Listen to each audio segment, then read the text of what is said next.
You're listening to Catholic Sprouts, the daily podcast for Catholic kids that strives to plant seeds of faith.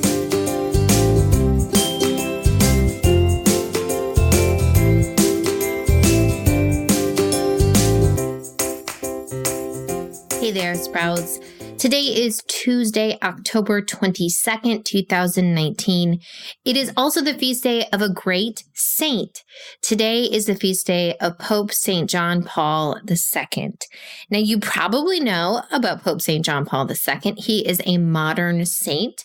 Chances are he was alive during the lifetime of your parents, or maybe even your lifetime, depending on how old you are.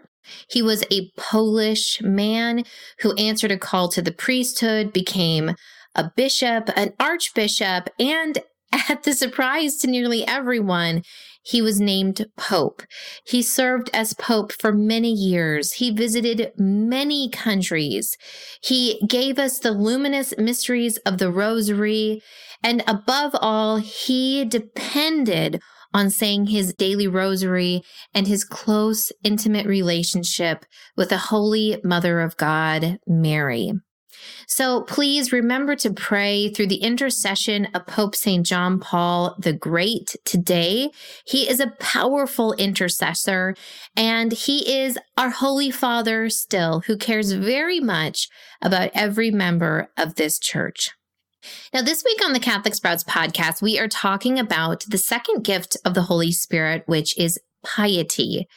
We've already talked about how piety, to understand this, we need to keep the singular concept of family in our minds. In the Old Testament, we knew God as Yahweh, or I am, the all-powerful, ever-living God. In the New Testament, Jesus teaches us to refer to God as our Father. And it is this concept of fatherhood that lays the groundwork for everything that the gift of piety contains.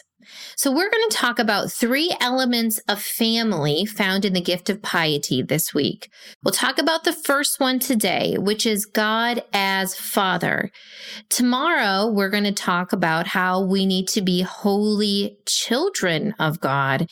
And then the day after that, we will talk about how the gift of piety helps us to see everyone as brothers and sisters. So today, let's talk about this concept of seeing God as the Father.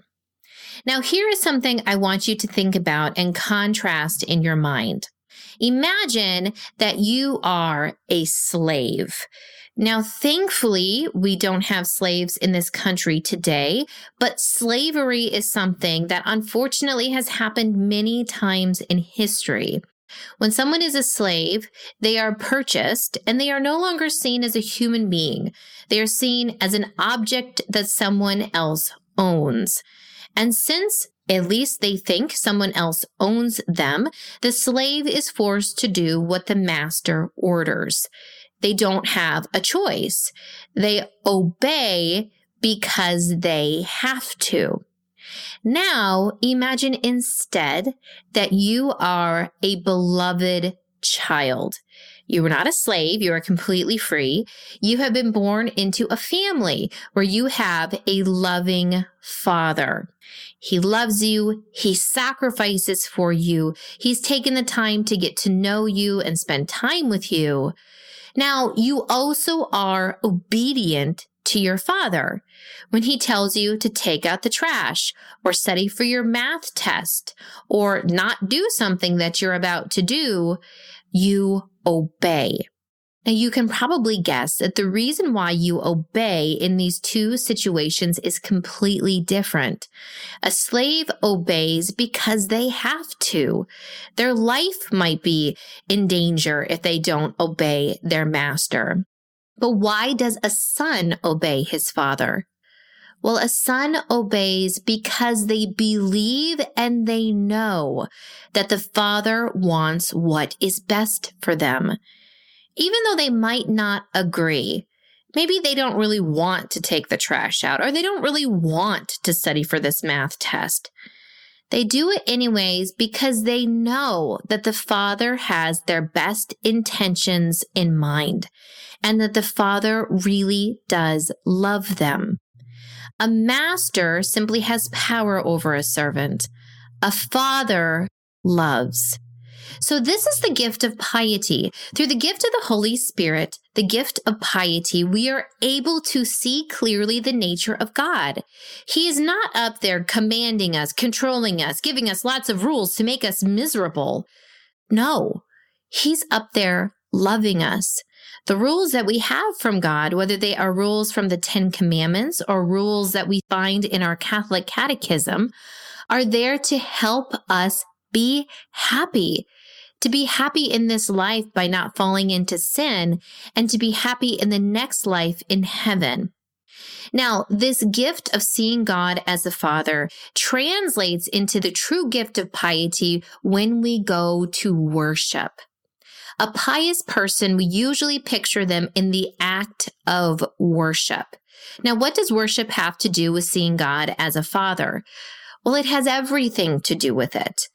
Worship is not something that we can be forced to do, because although we might say the words or have our body outwardly moving to mimic worship, worship is something that happens in our heart.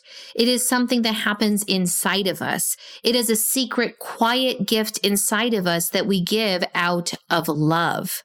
So when we go to Mass and we know that this is my Father, that He knows it is good that I am here, and that I am so blessed and so overjoyed that He knows me specifically, then that is the heart that we need to worship. And so, Sprouts, here is my challenge for you today. I want you to remember the great saint that we are celebrating today, Pope John Paul the Great. And I would like you to ask through his intercession that you can truly understand the loving Father that we have in God.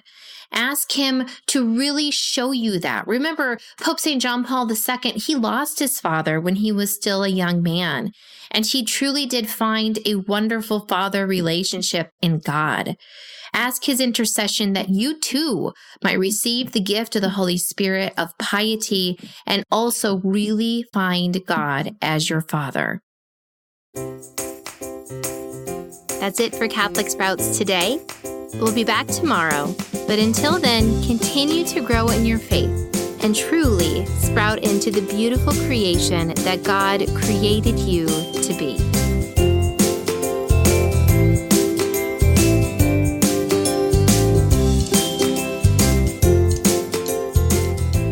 Thank you so much for listening to Catholic Sprouts podcast, and thank you to everyone that has shared this podcast with other people. If there is someone in your life that you know would enjoy listening or sharing this podcast with their children, please consider sharing it. You can do it in a simple way. Simply text them a link or tell them about it the next time you see them. But it is such a joy to share this podcast with as many as possible. And thank you for your help in doing just that.